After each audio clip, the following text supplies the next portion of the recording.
All right, well, it is time for a little chat with Father Mark Davis, on the Mark with Father Mark. Father Mark is the pastor of St. Patrick of Heatherdowns in the Diocese of Toledo.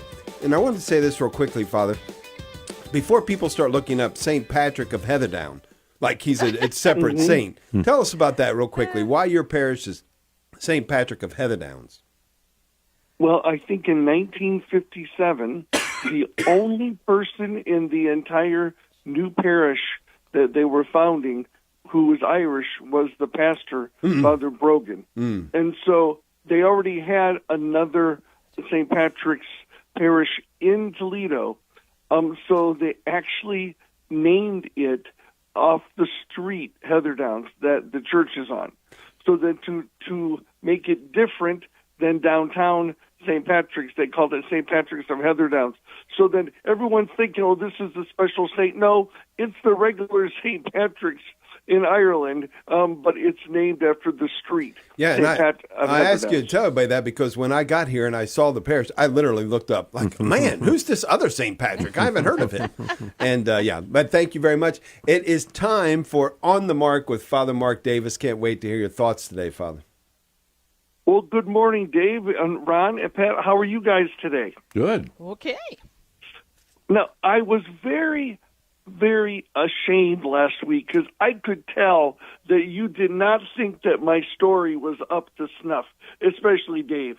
So because I really disappointed you last week, I will not tell the story that I received in the email last week about the little kindergartner coming home and telling her mother, that she was bit by mosquito.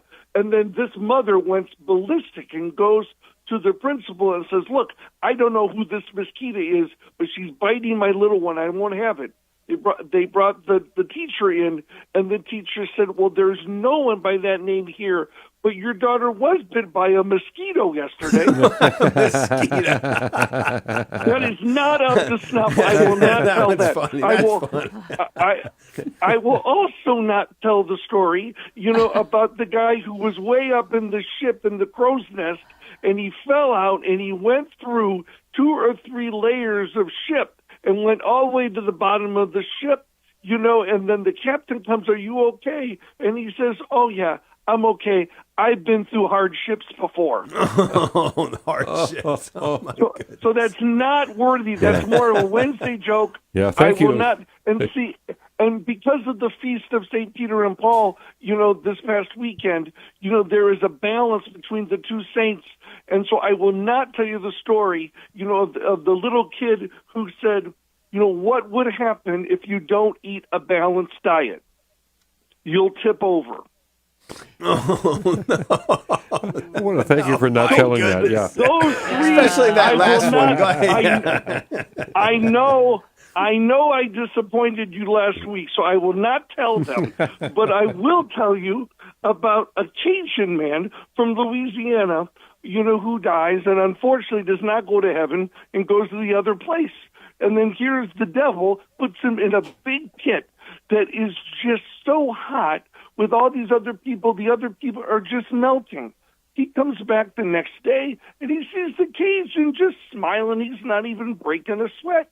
And he says, why aren't you even hot? He said, man, I was raised in the bayous of South Louisiana. This ain't nothing but May and Morgan City.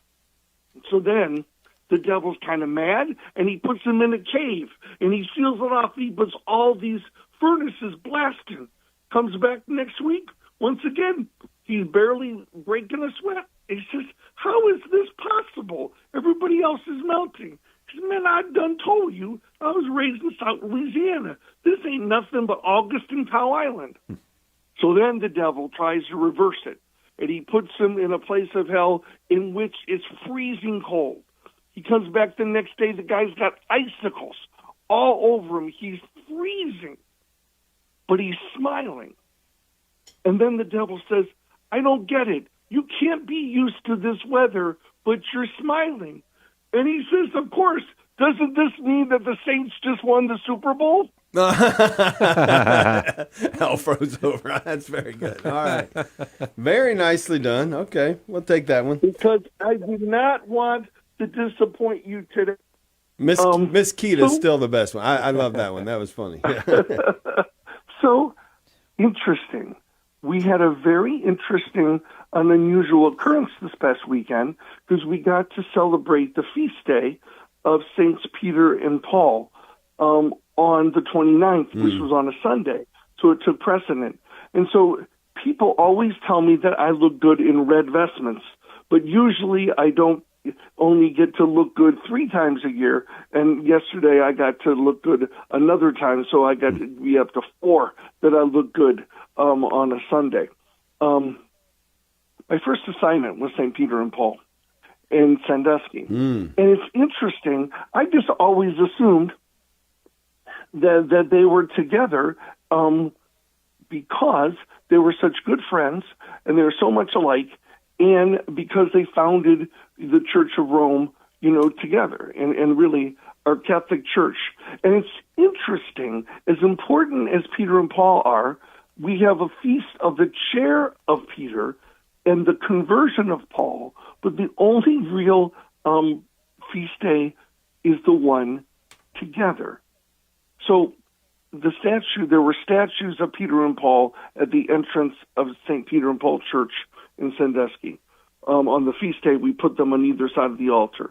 Peter, of course, had keys because he was given the keys to heaven, and he was the keeper of the church. He knew Jesus. He was raised, and he was one of the first people called by Jesus.